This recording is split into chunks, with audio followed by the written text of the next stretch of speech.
بسم اللہ الرحمن الرحیم۔ نبی کریم صلی اللہ علیہ وسلم نے ارشاد فرمایا، اعمال کا دار و مدار نیتوں پر ہے۔ نبی صلی اللہ علیہ وسلم نے فرمایا، لوگوں کو دین سکھاؤ اور خوشخبریاں سناؤ اور دشواریاں پیدا نہ کرو، اور جب تم میں سے کسی کو غصہ آئے تو اسے چاہیے کہ خاموشی اختیار کرے۔ نبی صلی اللہ علیہ وسلم نے فرمایا، اے عائشہ، خود کو ان گناہوں سے بھی بچانے کی کوشش کرو جن کو چھوٹا اور معمولی سمجھا جاتا ہے، کیونکہ اللہ کے یہاں ان کے بارے میں بھی پوچھا جائے گا۔ نبی صلی اللہ علیہ وسلم نے فرمایا، تم اگر کسی کو برائی کرتے دیکھو تو اپنے ہاتھ سے روکو، اگر ہاتھ سے نہ روک سکو تو زبان سے روکو، اور اگر زبان سے بھی نہ روک سکو تو اپنے دل میں برا سمجھو، اور یہ ایمان کا سب سے کمزور درجہ ہے۔ نبی صلی اللہ علیہ وسلم نے فرمایا، آپس میں حسد نہ کرو، ایک دوسرے سے بڑھنے کی ہوس نہ کرو، بغض و کینہ نہ رکھو، ایک دوسرے سے منہ نہ پھیرو، بلکہ اے اللہ کے بندو، اللہ کے حکم کے مطابق بھائی بھائی بن کر رہو۔ نبی صلی اللہ علیہ وسلم نے حضرت ابو ذر کو نصیحت فرمائی کہ قرآن کریم کی تلاوت اور اللہ کے ذکر کا اہتمام کرو، اس عمل سے آسمانوں پر تمہارا ذکر ہوگا اور یہ عمل زمین میں تمہارے لیے ہدایت کا نور ہوگا۔ نبی صلی اللہ علیہ وسلم نے فرمایا، مشرکین کی مخالفت کرو، داڑھی بڑھاؤ اور مونچھوں کو خوب کترواؤ۔ نبی صلی اللہ علیہ وسلم نے فرمایا، اگر تم پر کسی ناک کان کٹے ہوئے کالے غلام کو بھی امیر بنایا جائے جو تمہیں اللہ تعالیٰ کی کتاب کے ذریعے اللہ تعالیٰ کے حکم کے مطابق چلائے، تم اس کا حکم سنو اور مانو۔ نبی صلی اللہ علیہ وسلم نے فرمایا، میری طرف سے دین کی بات لوگوں کو پہنچاؤ، اگرچہ ایک ہی آیت ہو۔ نبی صلی اللہ علیہ وسلم نے فرمایا، جب تم کسی ایسے مومن کو دیکھو جسے دنیا سے بے رغبتی اور کم بولنے کی دولت دی گئی ہے، تم اس کے پاس رہا کرو، اس لیے کہ وہ حکمت کی باتیں کرتا ہے۔ نبی صلی اللہ علیہ وسلم نے فرمایا، اپنے مہمان کے ساتھ کھاؤ کیونکہ وہ تنہا کھانے میں شرم محسوس کرتا ہے۔ نبی صلی اللہ علیہ وسلم نے فرمایا، جب تم میں سے کوئی اپنے بھائی سے ملاقات کرے تو اس طرح سلام کرے، السلام علیکم ورحمۃ اللہ وبرکاتہ۔ نبی صلی اللہ علیہ وسلم نے فرمایا، جب آدمی مجلس میں آئے تو سلام کرے، پھر ختم مجلس سے پہلے اسے اٹھنے کی ضرورت پیش آئے تو سلام کرے، پھر اٹھے۔ نبی صلی اللہ علیہ وسلم نے فرمایا، اللہ تعالیٰ رات کے آخری حصے میں بندے سے بہت زیادہ قریب ہوتا ہے، اگر تم سے ہو سکے تو اس وقت اللہ تعالیٰ کا ذکر کیا کرو۔ نبی صلی اللہ علیہ وسلم نے فرمایا، جب تم کسی گھر میں داخل ہو تو گھر والوں کو سلام کرو، اور جب تم گھر سے باہر نکلو تب بھی سلام کر کے گھر سے نکلو۔ رسول اللہ صلی اللہ علیہ وسلم نے حضرت علی سے فرمایا، علی، اگر کسی عورت پر اچانک نگاہ پڑ جائے تو نظر پھیر لو، دوسری نگاہ اس پر نہ ڈالو، پہلی نگاہ تو تمہاری ہے، دوسری نگاہ تمہاری نہیں ہے بلکہ شیطان کی ہے۔ نبی صلی اللہ علیہ وسلم نے فرمایا، اے ابو ذر، جب تم سالن پکاؤ تو اس میں پانی زیادہ کر دو، یعنی شوربہ زیادہ رکھو،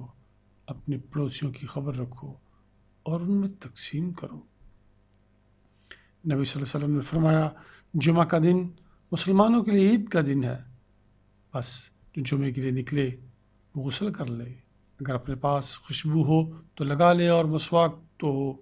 ہر حال میں لازم پکڑو۔ نبی صلی اللہ علیہ وسلم نے فرمایا، تم قیامت کے دن اپنے اور اپنے باپ دادا کے نام سے پکارے جاؤ گے، اس لیے نام اچھے رکھا کرو۔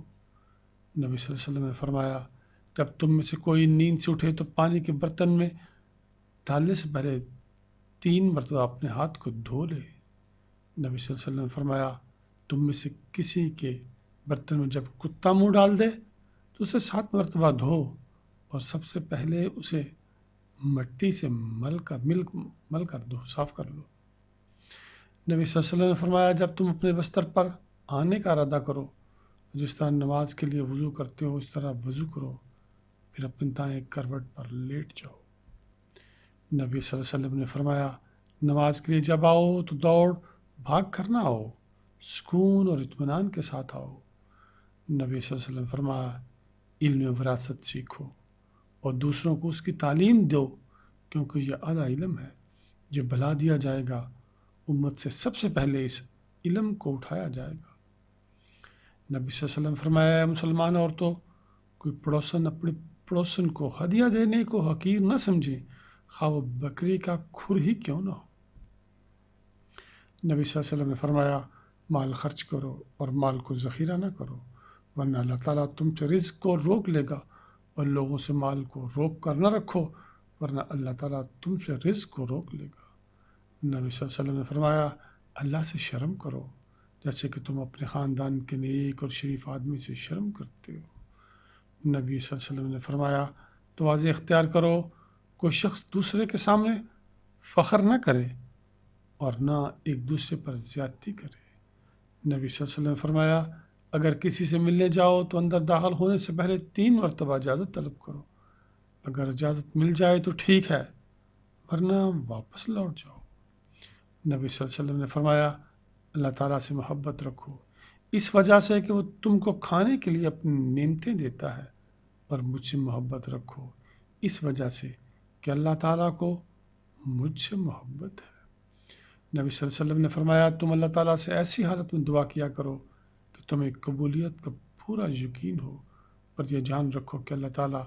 غفلت سے بھرے دل کی دعا قبول نہیں کرتا۔ نبی صلی اللہ علیہ وسلم نے فرمایا، جو شخص اللہ اور آخرت کے دن پر ایمان رکھتا ہو، اسے چاہیے کہ اپنے پڑوسی کو تکلیف نہ دے۔ نبی صلی اللہ علیہ وسلم نے فرمایا، عورت سے 4 چیزوں کی وجہ سے نکاح کیا جاتا ہے، اس کے مال، حسب، نسب، خوبصورتی اور دینداری کی وجہ سے تمہارا بھلا ہو، تم دیندار عورت کو پسند کر کے کامیاب ہو جاؤ۔ نبی صلی اللہ علیہ وسلم حدیث قدسی بیان کرتے ہوئے فرماتے ہیں کہ اللہ تعالیٰ فرماتا ہے، میرے بندو، میں نے اپنے اوپر ظلم کو حرام کر دیا اور اس کو تمہارے درمیان بھی حرام کر دیا، لہذا تم ایک دوسرے پر ظلم مت کیا کرو۔ نبی صلی اللہ علیہ وسلم نے فرمایا، قرآن کا دل سورہ یاسین ہے، جو آدمی اللہ اور آخرت پر ایمان رکھ کر اس کو پڑھے گا، اللہ تعالیٰ اس کی مغفرت کر دے گا، تم اس کو اپنے مرنے والوں پر پڑھا کرو۔ نبی صلی اللہ علیہ وسلم نے فرمایا، ماتحت اور یتیموں کے بارے میں تم کو اپنی اولاد کی طرح ان کا اکرام کرو، اور جو تم کھاتے ہو ان کو بھی وہی کھلاؤ۔ نبی صلی اللہ علیہ وسلم نے فرمایا، انسان کو اپنی ہر ضرورت اللہ سے مانگنی چاہیے، یہاں تک اگر جوتے کی پٹی بھی ٹوٹ جائے تو اللہ ہی سے مانگے۔ نبی صلی اللہ علیہ وسلم نے فرمایا، تم اپنے مسلمان بھائی سے جھگڑا مت کرو، اور نہ اس سے ایسا مذاق کرو جو جھگڑے کا سبب بنے، اور نہ اس سے ایسا وعدہ کرو جس کو تم پورا نہ کر سکو۔ نبی صلی اللہ علیہ وسلم نے فرمایا، جو آدمی تمہارے پاس کوئی چیز بطور امانت رکھے تو اس کی امانت واپس کر دو، جو آدمی تمہارے ساتھ خیانت کرے تو تم خیانت مت کرو۔ نبی صلی اللہ علیہ وسلم نے فرمایا، رحم کرنے والوں پر رحمان رحم کرتا ہے، تم زمین والوں پر رحم کرو، آسمان والا تم پر رحم کرے گا۔ دعا ہے کہ اللہ تعالیٰ آپ کے علم نافع، عمل صالح اور رزق کریمہ میں اضافہ کر دے، حضور کی محبت و اتباع، دیدار اور شفاعت نصیب فرمائے، آمین۔